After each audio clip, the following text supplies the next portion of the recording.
하나님께서 오늘 우리에게 주시는 말씀 신약성서 요한계시록 3장 1절에서 6절 말씀입니다.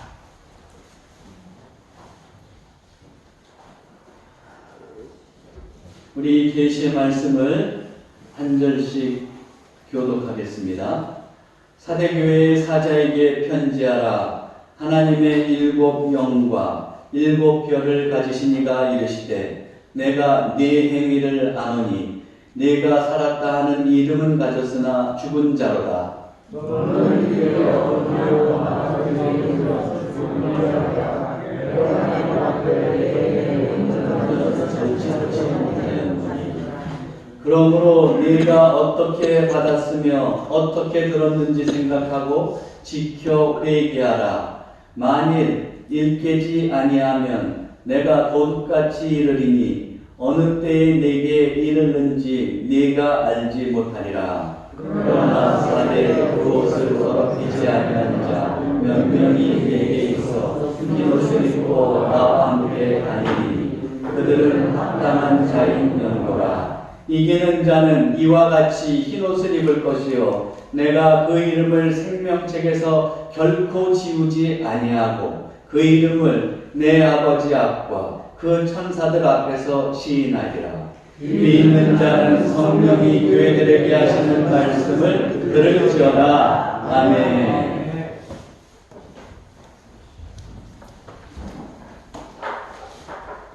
할렐루야. 아멘. 오늘도 주님의 은혜가 풍성한 하루가 되시길 바랍니다. 아멘. 제가 예전에 이제 감리사를 할 때 그때가 이제 루터 종교개혁 500주기가 있던 해였기 때문에 유럽으로 이제 루터의 그 발자취를 따라서 여행을 간 적이 있었습니다. 감리사님들과 함께. 근데 보니까 그 종교개혁 얘기를 하려는 건 아니고 유럽 사람들이 생선 중에서 청어를 그렇게 좋아하더라고요. 그러면서 뭐 그거를 이제 염장에서도 먹고 그러는데 그 비릿한 거를 막 이렇게 잘 먹는 걸 봤습니다. 벨기에인가 그쪽에 가서도 보니까 아주 그거를 너무 좋아하는 걸 봤는데 아마 유럽 사람들이 청어를 좋아하는 것 같아요. 영국 사람도 아마 예외는 아니었던 것 같은데 18세기에 영국 사람들이 이제 북해로 가서 청어를 잡습니다. 그리고 이제 영국에 가지고 와서 먹으려고 하는데 그 런던까지 오는데 오다가 보면 이 청어가 다 지쳐서 그런지 다 죽어버리는 거예요. 그래서 이제 냉동해서 그 청어를 가지고 올 수밖에 없었는데 어느 어부는 보니까는 다 잡아가지고 그 런던까지 생물로 가져오는 겁니다. 그랬더니 어떻게 되겠어요? 사람들이 그쪽으로 다 몰리겠죠. 그리고 막 가격이 올라가는 거예요. 어부들이 궁금해서 이제 그에게 가서 묻습니다. 어떻게 해서 이렇게 청어를 싱싱하게 가져올 수 있었습니까? 그랬더니 그 사람이 빙긋 웃으면서 이렇게 얘기합니다. 수조에다가 메기 몇 마리를 넣으십시오. 근데 메기는 물고기 잡아먹잖아요. 그럼 청어가 다 잡아먹히게 생긴 거예요. 그런데도 그렇게 하라고 그러는 거예요. 그래서 사람들이 한번 메기 몇 마리 넣더니 막 청어 사이를 막 왔다 갔다 하는 거죠. 근데 신기하게 런던에 다 도착해 보니까 청어가 죽지 않은 겁니다. 이 메기들이 오면서 그냥 다 어떻게든지 살아보려고, 아니 청어가 메기한테 안 잡히고 살아보려고 하다가 보니까 지칠 시간도 없었나 봐요. 그러면서 그냥 싱싱하게 수송해 올 수 있었다는 그런 이야기가 있습니다. 아놀드 토인비가 이런 말을 했어요. 문명은 도전에 대해 성공적으로 응전해야 탄생과 성장이 가능하다. 우리는 다 도전적인 상황에 또 문제 있는 상황에 접하기도 하죠. 아까 그 영국의 그 어부가 이제 청어를 어떻게 싱싱하게 가져올 수가 이런 문제 상황에 접하는 것처럼 우리는 사는 순간순간마다 문제 상황에 접하기도 합니다. 국가적으로도 공동체적으로도 그렇죠.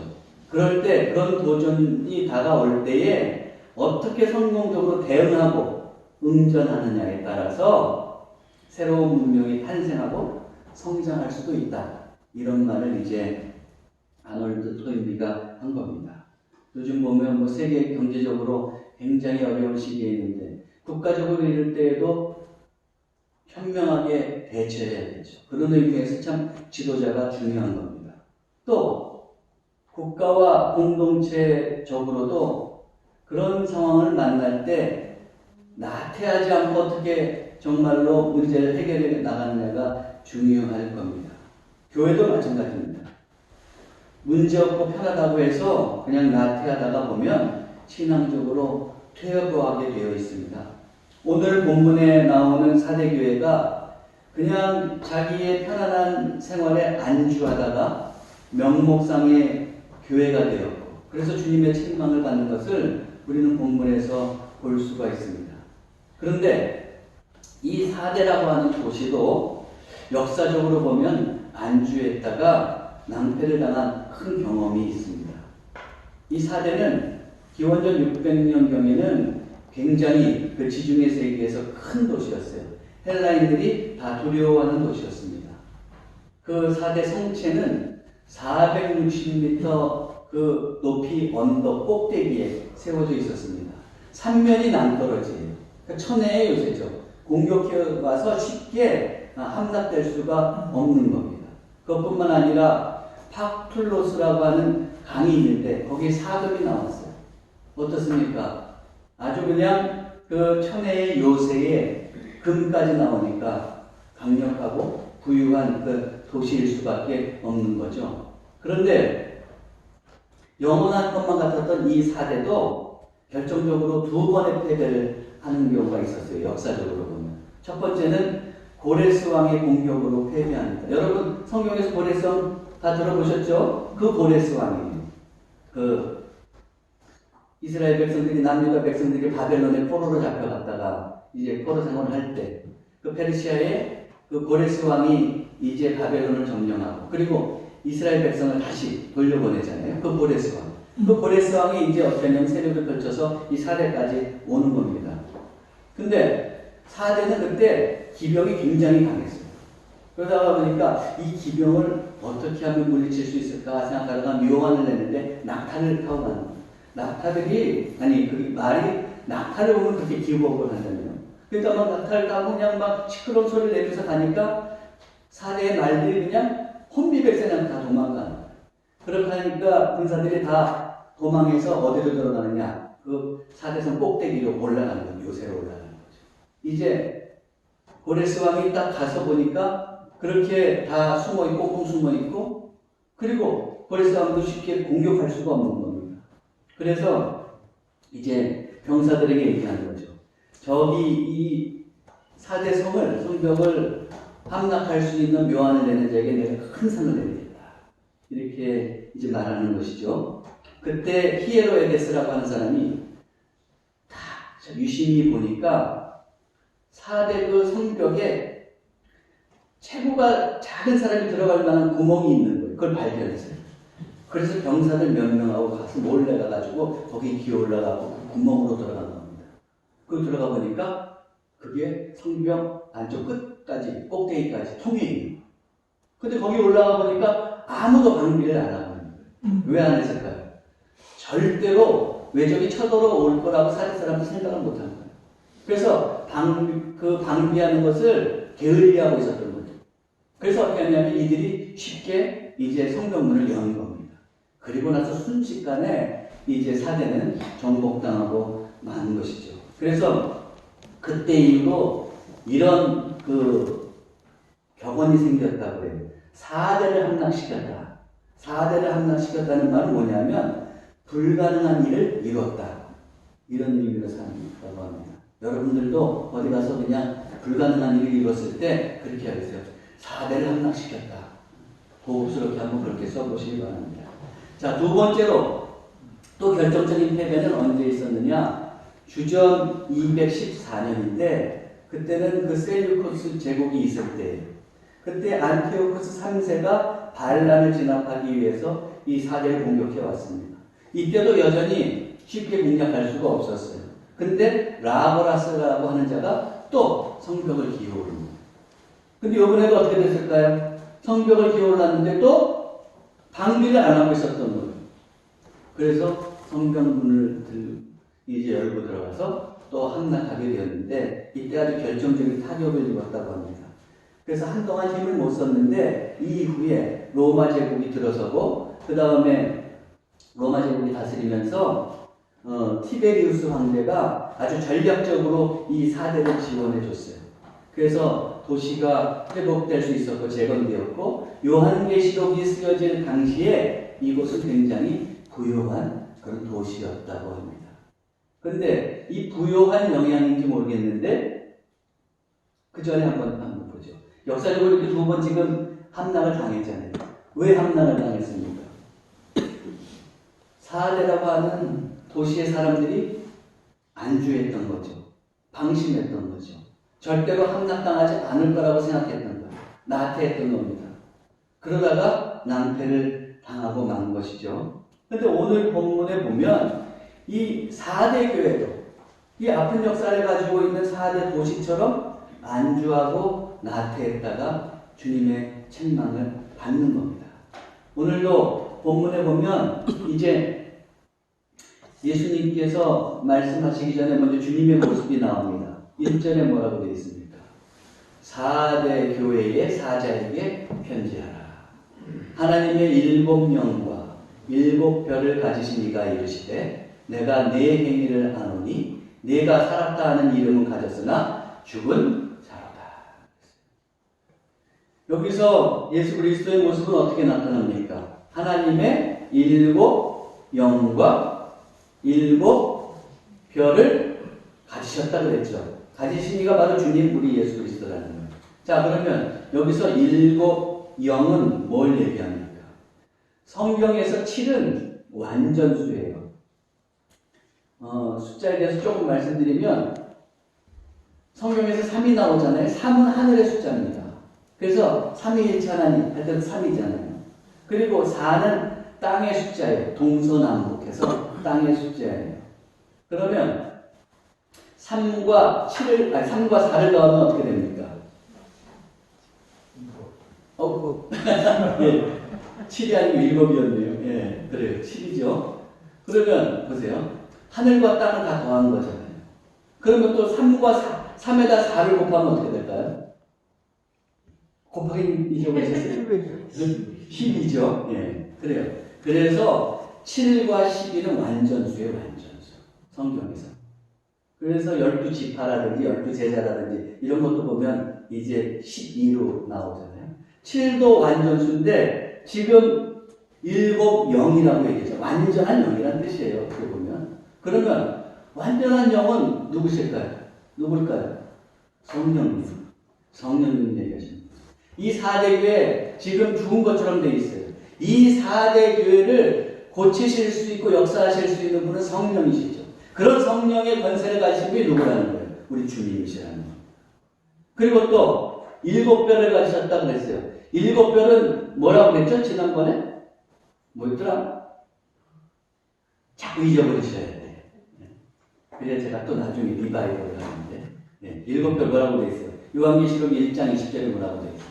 내가 본 것은 내 오른손에 7별의 비밀과 또 7 금초대라. 7별은 뭐라고 그랬어요? 7 교회의 사자예요. 7 촛대는 7 교회입니다. 그러니까 여기서 요한계시록에서 나오는 7 촛대는 교회를 상징하는 거죠. 그렇죠? 그리고 7 별은 뭐라고요? 7 교회의 사자들. 하나님의 기름 부음을 받은 말씀을 전하는 사자들, 대언자들. 뭐 지금으로 치면 이제 목회하면서 목회자들이라고 할 수도 있고 이렇게 교회를 책임지면서 이제 하나님의 말씀을 전하는 사람들 이렇게 얘기합니다. 그런데 주님께서는 지금 7별을 가셨다고 그랬어요.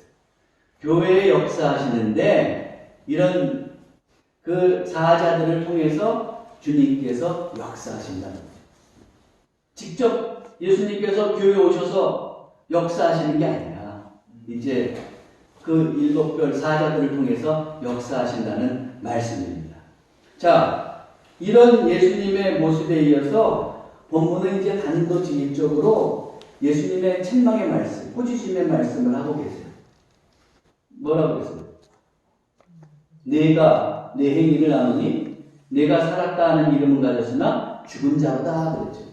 여러분, 근데 한번 보세요. 다른 교회들은 예수님께서 말씀하실 때 예수님의 모습이 나오고 그 다음에 야야 너네들 이거 이런 거 잘했어 칭찬의 말씀이 나왔잖아요. 그런데 오늘 말씀에 보면 칭찬의 말씀이 없어요. 사대교회는 바로 곧바로 그냥 이 꾸짖음의 말씀으로 가는 겁니다. 유일하게 이렇게 칭찬의 말씀이 없는 교회가 이 사대교회예요. 그런데 뭐라고 얘기하셨어요? 네 행위를 안다 그랬어요. 행위. 에르곤. 우리가 지난번에도 봤잖아요. 두아디라 교회에서도 봤잖아요. 에르곤 행위를 봤다 이거예요. 자, 그런데 행위를 아신다고 그랬는데 예수님께서는 주님께서는 두아디라 교회의 행위를 안다고 그러실 때는 그 행위는 뭐였어요? 사랑과 믿음, 섬김과 인내였어요. 아주 좋은 거였잖아요. 근데 사대교회는 어때요? 행위를 하는데 보니까 너 행동하는 거 보니까 너는 살았다는 이름을 가져서 그리스도인이라고 하고 그리스도의 교회라고 하는데 보니까 죽었다.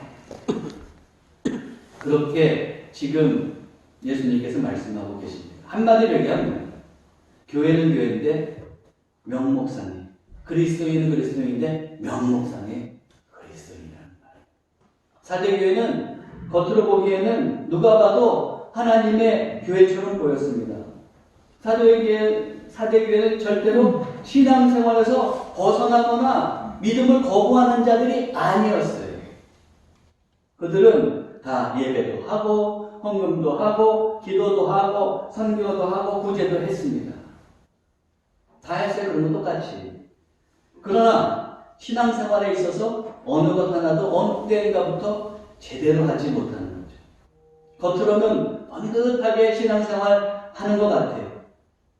그렇지만 속을 들여다보면 제대로 신앙생활을 감당하지 못하는 겁니다. 아마 이랬을 수도 있을 거예요. 예배에 최선을 다하지 않는 거예요. 영과 진리로 예배드리지 않습니다. 그냥 예배드리는 척하는 거예요. 헌금 생활을 하지만 하나님께서 기뻐하시는 향기로운 제물을 드리지 않는 겁니다. 11조 생활을 온전히 감당하지 않았을 수도 있어요. 그냥 헌금하는 흉내만 낼 수도 있습니다. 기도도 그냥 기도하는 척 하는 거예요. 그렇다고 구제하고 봉사한다고 할 때도 온전하게 감당하지 않는 겁니다.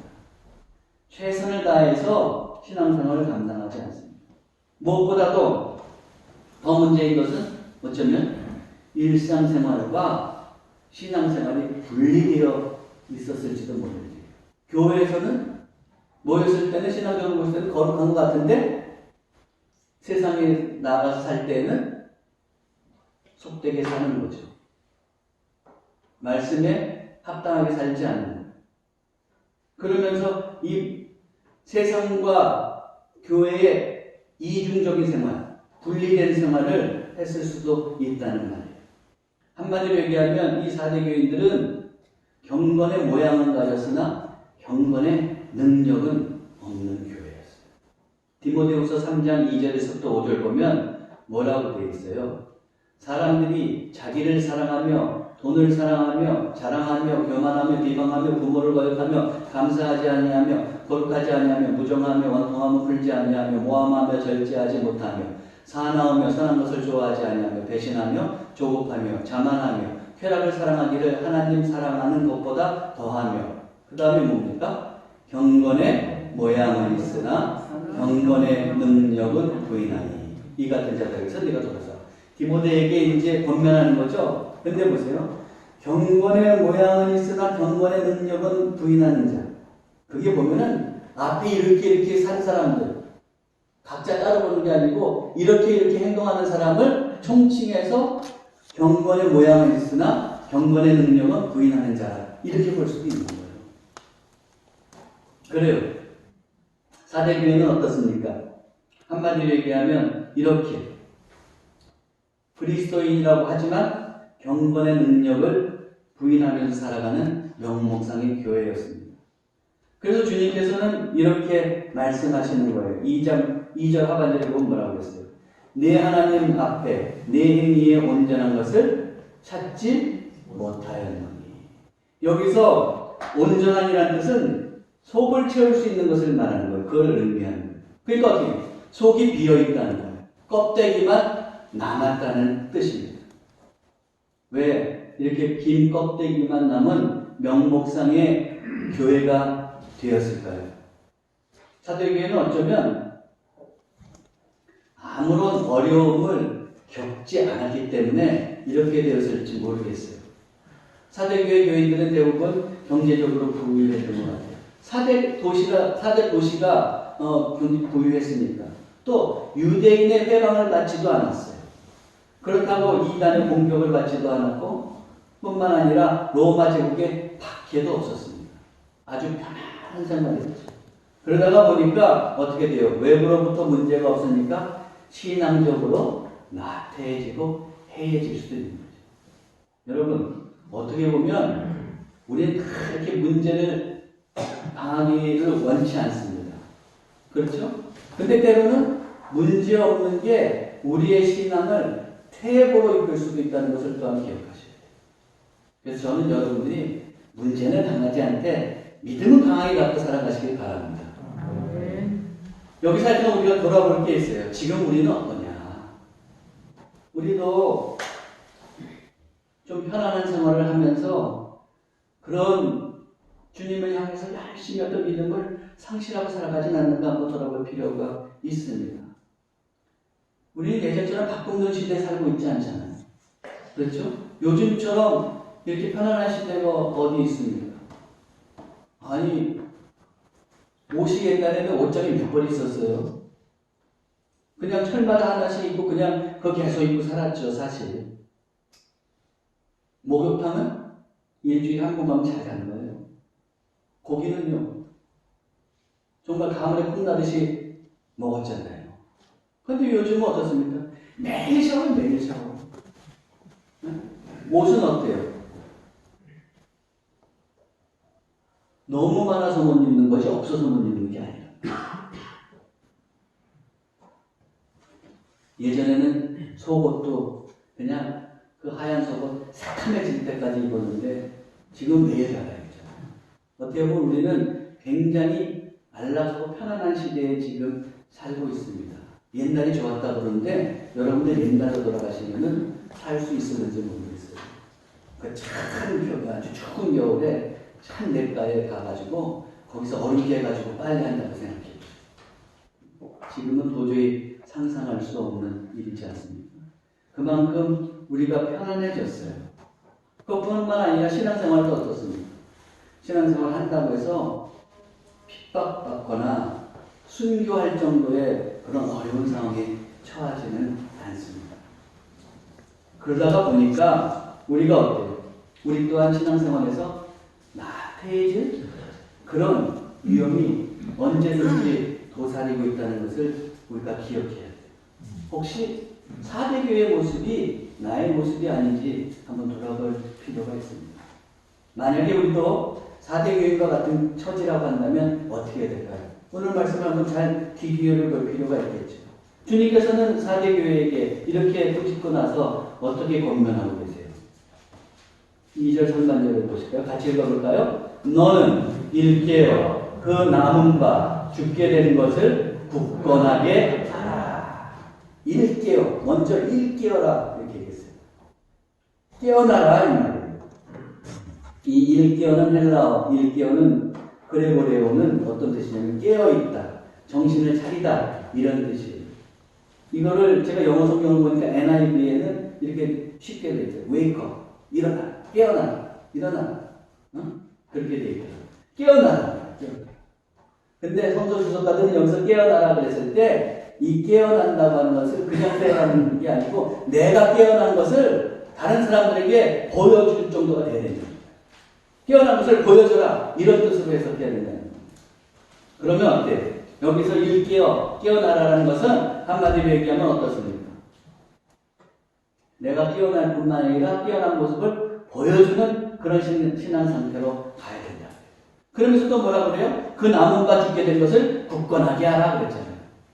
아직 사대교회는 완전히 숨통이 영적인 숨통이 끊어지지 않았어요, 안 왔어요? 안 왔죠. 아직 살아있다는 거예요. 이제 죽게 됐지만 아직 살아있으니까 굳게 해서 살려라 이거예요. 한마디로 얘기하면 이걸 뭐라고 할 수 있을까요? 저를 따라서요. 해보세요. 영적 각성. 예, 영적인 각성을 하라 이거죠. 영적으로 완전히 깨어나라. 이 말을 지금 주님께서 우리에게 권면하고 계십니다. 그래요. 우리도 만약에 조금 나태하다 하는 그런 지금 상황이 있다고 한다면 이 말씀을 한번 심도 있게 더 무겁게 받아들일 필요가 있습니다. 여러분 영적 각성하는데도 때가 있는 거예요. 그 때를 놓치면 안 돼요. 지금 3절에서 그래서 하반절에 뭐라고 되어 있어요? 만일 일깨지 아니하면 내가 도둑같이 이르리니 어느 때에 내게 이르는지 내가 알지 못하리라. 깨어 있어야지. 이제 깨어 있으라고 할 때 깨어 있으면 어때요? 주님 언제 오실지 모르잖아요. 근데 도둑같이 오는데 갑자기 오신다는 거예요. 그럴 때 어떻게 해요?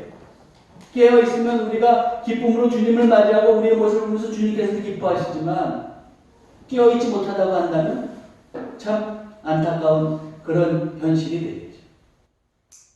그래서 우리도 기회 있을 때 깨어 있을 수 있어야 됩니다. 근데 이렇게 결심을 했다고 하면 그런 영적 감성을 한 사람은 어떻게 살아가야 될까요? 3절 상반절을 보세요.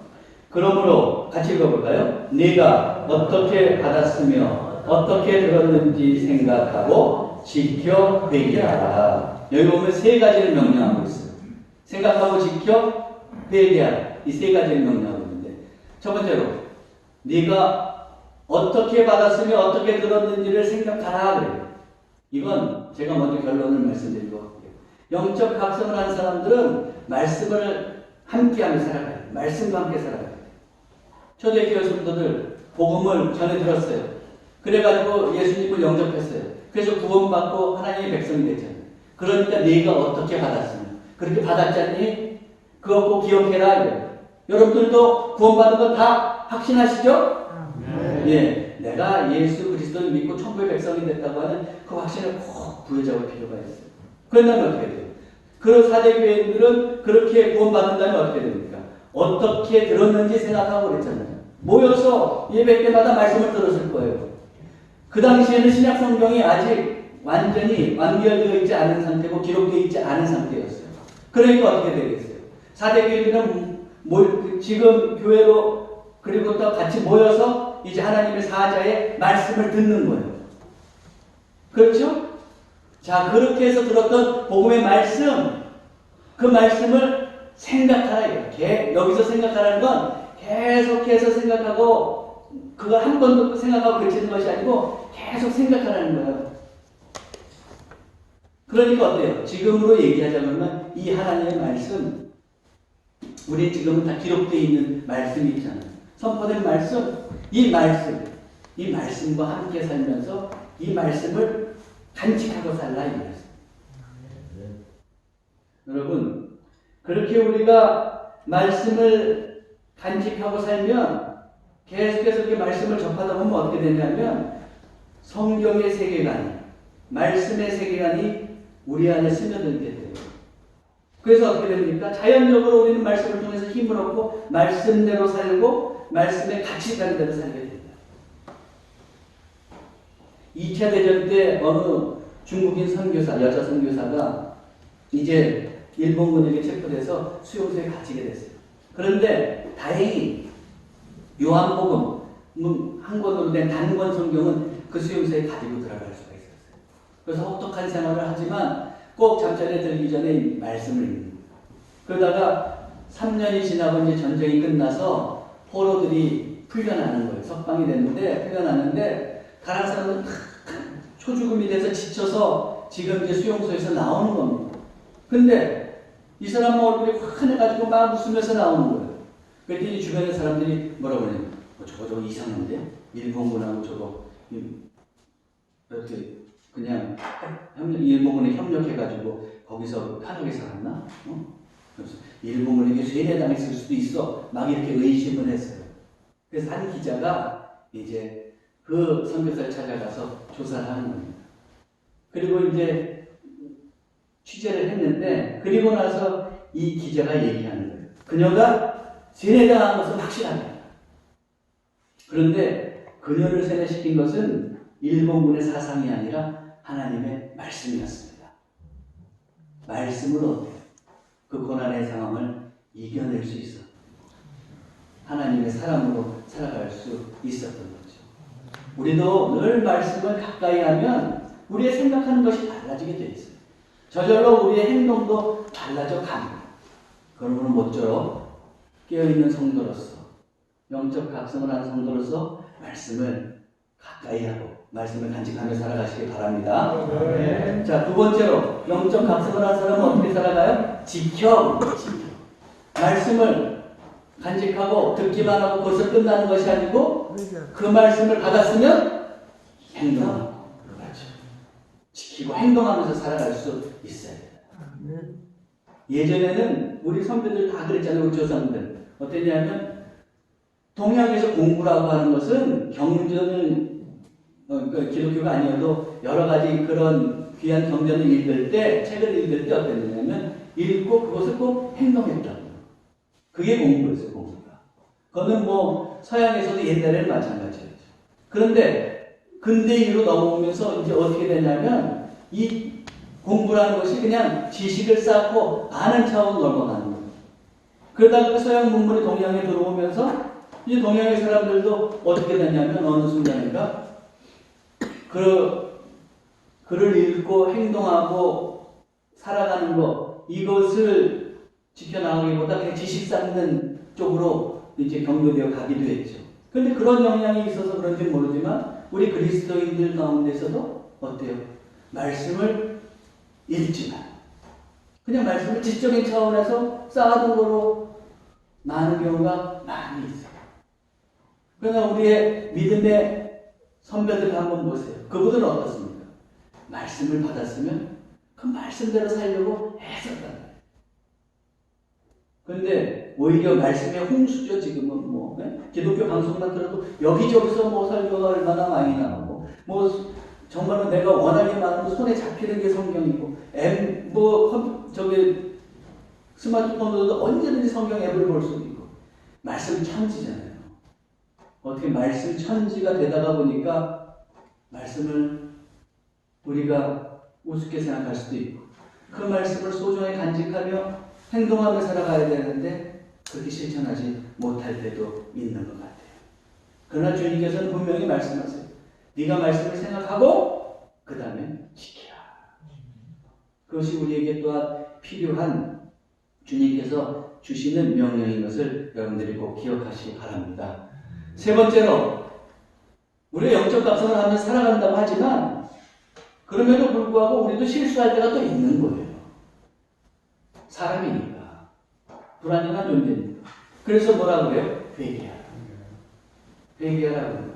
우리가 지난주에도 회개에 대해서 말씀드렸기 때문에 많은 말씀은 드리지 않겠습니다만 신앙생활 잘 하면서 살아가다가도 어느 순간인가 끝에서 그냥 실수할 때가 있어요. 근데 그럴 때 빨리 거기서 고집 부리지 말고 주님께 인정하고 돌아서는 게 중요해요. 여러분 어느 길을 가다 목적지에서 갔는데 잘못 길을 들어섰어요. 왼쪽으로 가는데 오른쪽으로 가다. 근데 그럼 어떻게 해야 됩니까? 여러분들 현명하시니까 어떻게 하시겠어요? 바로 돌아와서 나와서 왼쪽으로 가시겠죠. 근데 미련하게 계속 가는 경우가 있어요. 저도 예전에 여기서 한번 산을 다른 쪽으로 한번 넘어가 보자 그래가지고 이제 모르는 길을 한번 간 적이 있었는데 가다가 보니까 이상한 거예요, 길이. 그럼 빨리 되돌아가야 되잖아요. 아니, 되돌아가기 너무 멀리 왔어. 아니, 조금 더 가봐야겠다. 그러다가 제가 한 7시에 출발했는데 병산이 저 개울가로 12시인가? 1시인가? 그때 겨우 그냥 산을 넘어서 헌곡을 넘어서 내려와서 도저히 안 되겠다 싶어갖고 저희 집사람한테 전화해서 나 좀 태워줘. 그런 경우가 있어요. 여러분 마찬가지예요. 우리가 실수하고 죄의 길에 접어들었을 때 빨리 돌아서야지. 빨리. 그래야 현명하게 또 주님께서 원하시는 길을 갈 수가 있는 거죠. 끝까지 고집 부리면 그처럼 미련한 사람이 없는 겁니다. 때로는 그걸 잘못할 때 있죠. 거기에 너무 실망하고 낙심하고 절망하지 마시고 용기를 내서 하나님께 회개하시고 돌아오셔서 주님께서 원하시는 길을 가시기 바랍니다. 네. 자, 사대교회는 이렇게 전반적으로 참 여러 가지로 주님의 그런 질책을 받는 교회였지만 그래도 긍정적인 부분이 없었던 건 아니에요. 아주 소수지만 소수의 교인들 중에서 성결하게 사는 사람들이 있었어요. 그 4절에 보면 뭐라고 되어 있어요. 그러나 4대에 여러분들이 그런 사람들이 되길 바라면서 한번 같이 읽어볼까요? 그러나 4대에 그 옷을 더럽히지 아니하는 자 몇 명이 네게 있어 흰옷을 입고 나와 함께 다니니 그들은 합당한 자인 연고라. 4대는 직물이 발달했던 데예요. 옷 같은 거 만드는 것이 발달했던 데예요. 그러므로 교인들 중에서도 옷을 만드는 사람도 있었을 거 아니에요. 그래서 옷에 비교를 하는 겁니다. 그래서 너희들 중에서 옷을 만들 때 깨끗한 옷을 만들 텐데 너희 대부분이 다 영적인 옷을 더럽혀져 있다. 그런데 어때요? 옷을 더럽히지 아니한 자들이 몇 명이다. 소수가 있다는 거예요. 그래서 그 교회에 있어서 그 사람들은 어떻게 되느냐? 흰 옷을 입고 나와 함께 다니는 거다. 희다는 건 뭐예요? 성결하다는 거죠. 성결하다는 것을 인정해 준다는 거. 그리고 주님과 함께 교제할 수 있을 거다. 그것을 말씀해 주신 합당하게 생활했기 때문에 저는 이 말씀을 보면서 용기를 얻어요. 세상 사람들은 오해를 해서 그렇든 우리가 교회가 좀 부족해서 그렇든 보면서 요즘 뭐라고 하냐면 교회가 썩었다 이런 얘기 많이 하잖아요. 그러나 4대 교회 이렇게 전부 죽은 것 같은데도 불구하고 소수의 사람들이 살아있는 것처럼 우리 한국교회에도 그런 성결한 믿음의 사람이 있으리라고 좀 믿습니다. 아마 그분들이 여기 모여 계실지도 모르겠어요. 그리고 그런 사람들이 있는 한 어떻게 돼요?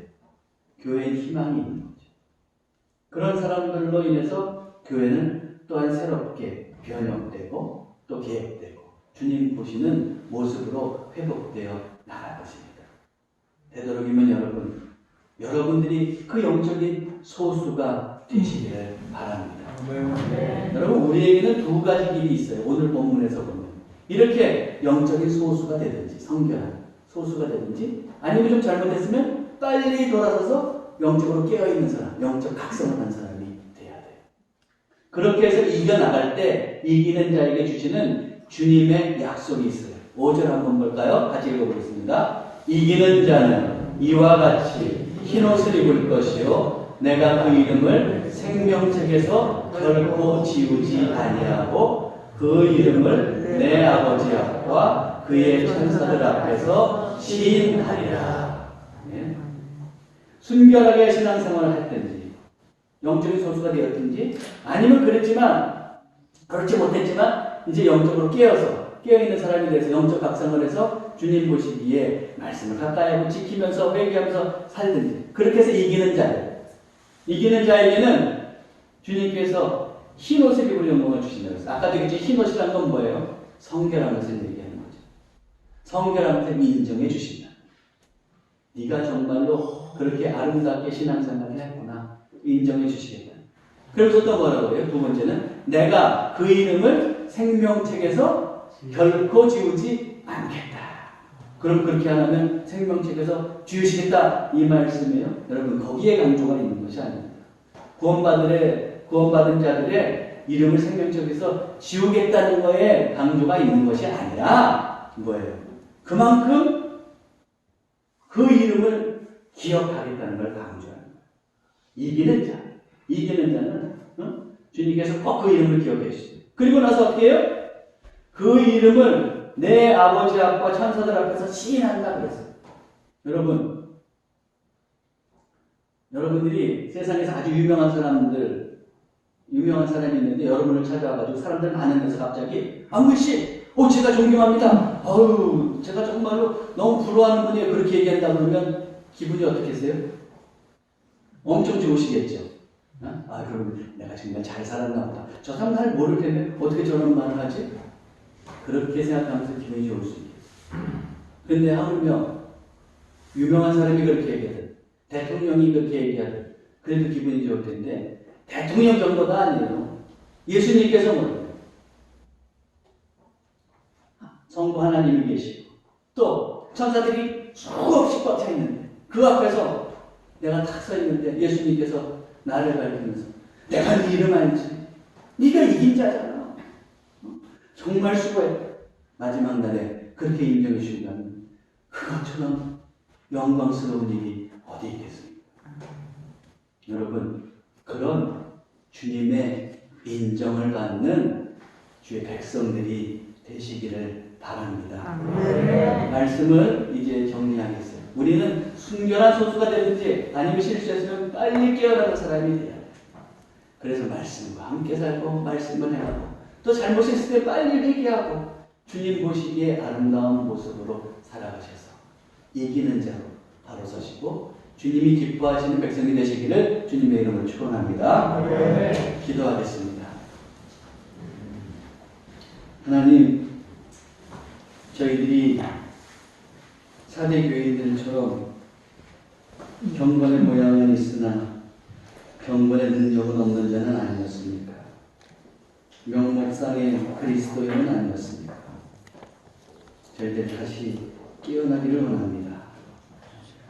영적으로 각성하게 해 주시옵소서. 말씀을 가까이 하시고 가까이 하게 하시고 말씀을 행하게 하시고 또한 회개한 것을 깨달아 고칠 수 있는 저희들이 되도록 인도해 주옵소서. 그리하여 영적인 흰옷을 입고 주님께서 기뻐하시는 삶을 살게 해 주옵소서. 우리 주 예수 그리스도의 이름으로 기도하옵나이다. 아멘.